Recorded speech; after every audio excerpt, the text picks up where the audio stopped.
Inside Xbox is here at Treyarch Studios, home to Call of Duty Black Ops. Now previously we showed you some of the bigger features, things like theater mode and wager matches and currency, but today we're going to get a little bit more detail, kind of go behind the scenes to some of the design decisions that Treyarch believes will make Black Ops the most refined, competitively balanced Call of Duty game to date.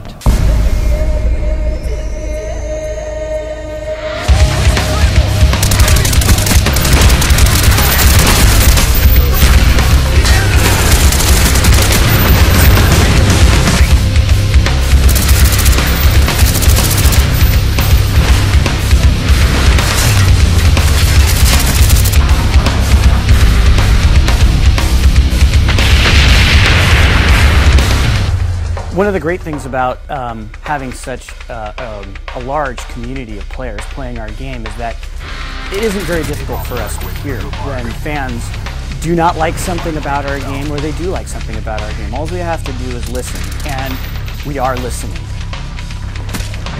So kill streaks in Black Ops are they're a little bit different. First of all, we listened to the community and implemented that kill streaks don't count towards other kill streaks, because there's a lot of complaints about how kind of the rich get richer and it becomes kind of a griefing mechanic and encourages people to camp and that sort of thing. So we wanted to clean that up a little bit. Secondary to that is that we wanted to make kill streaks feel more interactive. We didn't want to just do the fire and forget kind of thing where you just hit the button and go, because then there's no really risk reward there for the player. All of our kill streaks have some aspect of interactivity to them, whether it's the attack chopper picking a spot in the map where it goes and hovers rather than just letting it go and circle around the map. Or the mortar team, for example, you can pick 3 locations on the map and get a really fast targeted strike to those places.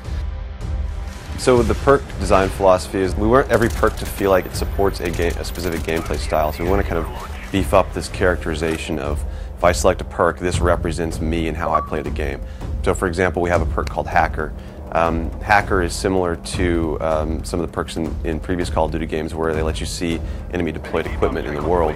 The difference with Hacker is that you actually can go up to enemy equipment now and hack it so that it turns to your team, and the guy who owns that piece of equipment won't know that you've done that. One of the big changes that we're making in Black Ops multiplayer is that your perk 1 slot is what determines what your character model is. For example, Flak Jacket is one of them. Flak Jacket decreases explosive damage, so the character model is all beefed up. He's kind of, inspired by that bomb diffuser kind of guy with the padding and extra elbow pads and knee pads and helmet. So you can tell from a distance at a glance that that guy has Flak Jacket as one of his perk 1 slot selections. And if you throw a grenade, he's probably not going to die from the grenade. A lot of suggestions made it in from the community, starting from those objective icons, the A and B icon. They'll fade away if you reticle over them, so no longer are they getting in your way when you're trying to shoot. Shotguns are primary weapons now again, so something like a shotgun is so lethal, it should behave like a shotgun, so it needs to be in that primary weapon slot. We have the grid coordinates on the overhead map, so whether you pull up your pause menu or in the top left corner, so it's going to be very, very easy for you to call out exactly where action is happening. Instead of having to say, oh, he's over by grandma's house, you can now say, oh yeah, he's in quadrant D, 3. We take suggestions from all sorts of our sub-communities. Another one is this whole new core movement mechanic called diving to prone. So it's something that we found was very interesting. It's used best for evasive and defensive maneuvers, but it really we needed to make sure we balanced that, because we understand that drop shotting is a frustrating thing to some people. So we wanted to make sure that this thing wasn't going to be used aggressively to grief or to frustrate players. So there is sort of a recovery time after you land, and you'll have to take a half second to pull your gun back up. So it's actually a penalty if you try to use it as an offensive maneuver. Little subtle things to the game that I think the fans are really going to like.